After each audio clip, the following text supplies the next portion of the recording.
پھر یہ بھی تو ہے کہ تمہارا باپ اس سے ہرگز اتفاق نہیں کرے گا کہ سپاہیوں کو تنخواہ پر بھرتی کیا جائے، حالانکہ اب تو وہ فرعون مصر کی فوج بھی دیکھ چکا ہے۔ فرعون مصر نے اسپارٹا کے سپاہیوں پر مشتمل ایک حفاظتی دستہ بھی بھرتی کر لیا ہے، جنہیں باقاعدگی سے تنخواہ حکومتی خزانے سے دی جاتی ہے۔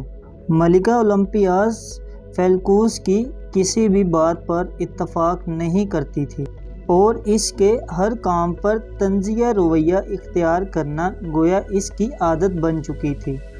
وہ فیلکوس کی رائے کو صحیح نہیں مانتی تھی، اسی لیے اس نے سکندر اعظم کی تربیت کے لیے جتنے بھی اتالیق اور نگران مقرر کیے تھے، ان میں سے بیشتر اس کے عزیز تھے یا پھر اس کا اپنا انتخاب تھے۔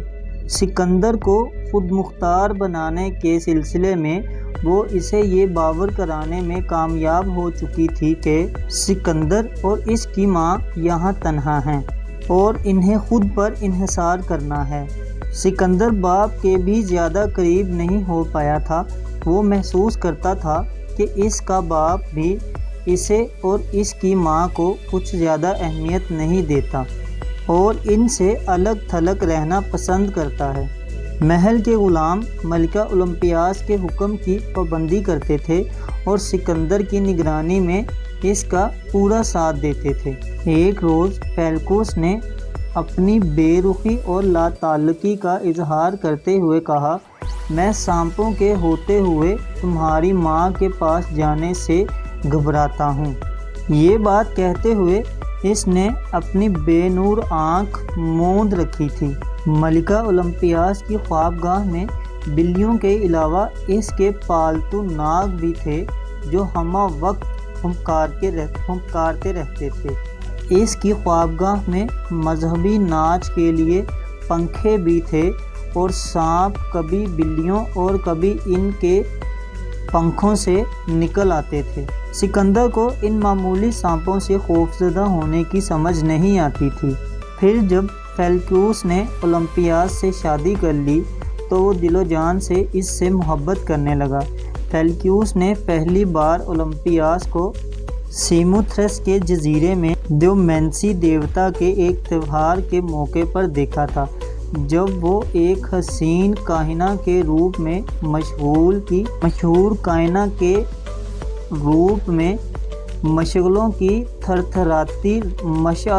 تھرتھراتی روشنی میں ادھر سے ادھر دوڑ رہی تھی۔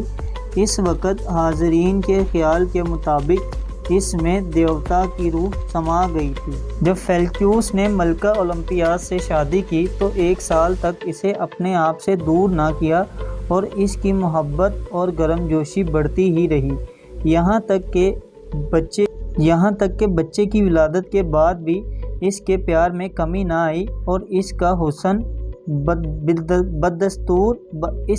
بدستور اسیر ہی رہا۔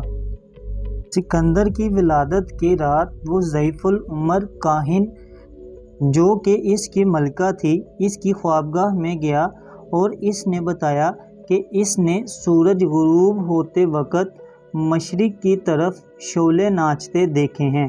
اس کی پیشین گوئی حرف بہ حرف سچ ثابت ہوئی، کیونکہ اسی رات انیسوس میں آرٹیمس کا مندر آگ سے جل کر راکھ ہو گیا۔ فیلکوس نے کہا، اسی شب میرا گھوڑا اولمپک کھیلوں میں گھڑ دوڑ میں اول آیا۔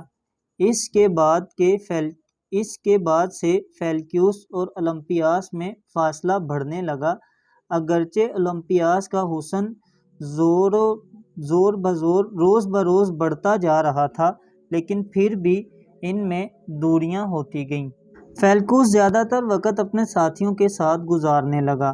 وہ رات گئے تک ان کے درمیان بیٹھ کر شراب نوشی میں مشغول رہتا اور اس کے بعد جب وہ نشے کی عالم میں لڑکھڑاتا ہوا اپنی خوابگاہ کی جانب بڑھتا تو راہداری میں آنے والی کوئی بھی حسین عورت عشق کا شکار ہو جاتی۔